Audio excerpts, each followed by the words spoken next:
Since partners have different upbringings, they're likely to have different value systems. So they're likely to have different beliefs when it comes to what is good or what is bad, what is evil, what is right, what is wrong, all because of their belief systems. Now, these same value systems also determine what they consider as important in life. So what informs what they give priority to in some pursuit of some personal ambitions towards life satisfaction, fulfillment, and self-actualization. But can two work together except they agree?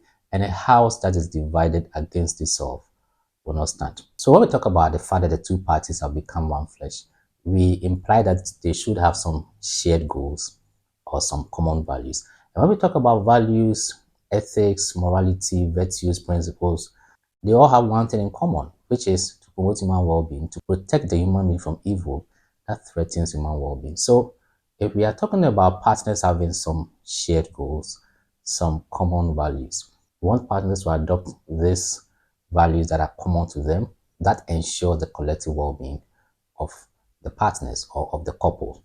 Now, we get to learn values from different sources. Our families teach us values. So our parents and some members of the family instill some values into us. Only that they are not perfect. So the values that they give us will have some deficiencies, some biases, and they are not necessarily ideal. And we learn value systems also from school through some curricular and extracurricular activities that are taught to us by teachers or non-teaching staff. We get to learn some values. Again, there are deficiencies there also because we know that the school system or educational system also have taught us some bad things that we are not proud of. So our educational system or our school systems have not given us the perfect scenario when it comes to values. Again, we learn values from cultural sources. The only problem is that when it comes to culture, culture is the way of life of a group of people. So we have two partners from different cultural background. There can be conflict in their cultural values. So cultural values do not necessarily represent the collective well-being of the couple. Then we can learn values from the media, social media, print media, television, radio. We get to listen to different voices representing different ideas, giving us different information on what is good, what is bad, what is important in life, what is wrong, what is right. Again, there are flaws, there are imperfections, there are biases when it comes to these sources of values. Then our peers, friends, colleagues can give us advice, telling us what is right, what is wrong. But we also know of friends that have given bad advice that have not helped so much in marriage. So all these sorts of values are available, but they have their deficiencies. That is why when we talk about godly marriage, godly values, we are looking at God who is the greatest good against evil that threatens the human being. We know God is the source of all humanity. So godly values will consider the well-being of the entire humanity because God is not a respecter of persons. God is an equalizer. So he's not partial. He doesn't have favorites. So if you adopt godly values as common values in marriage, these values protect the interest of both parties.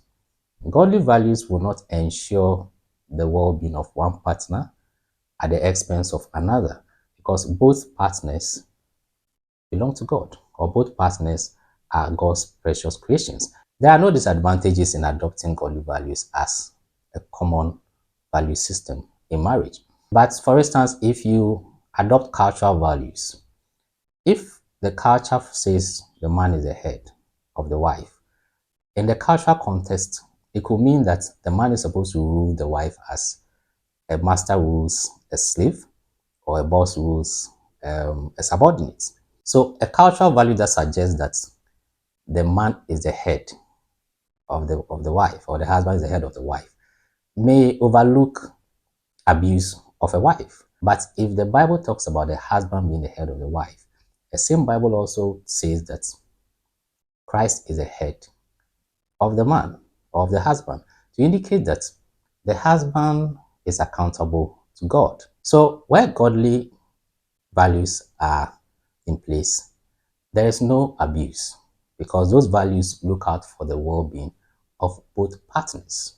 In that sense, if you decide to have any goals, any ambitions, some dreams towards fulfillment, self-actualization, life satisfaction, once they are in the context of godly values, they are not going to represent just the interest or the well-being of only one partner. They will represent the interest and the collective well-being of both parties. And that is why a value system adopted from godly values reigns supreme over all the other sources of value systems that we have. So couples must acknowledge, or partners must acknowledge, that they have individual value systems that represent just a kind of upbringing that may have some deficiencies, some self-interest, some biases that are not perfect, are not ideal. And so the two should come together to submit to a common value system. And these are godly values, which look out for the collective interest of both parties, of the couple as a whole.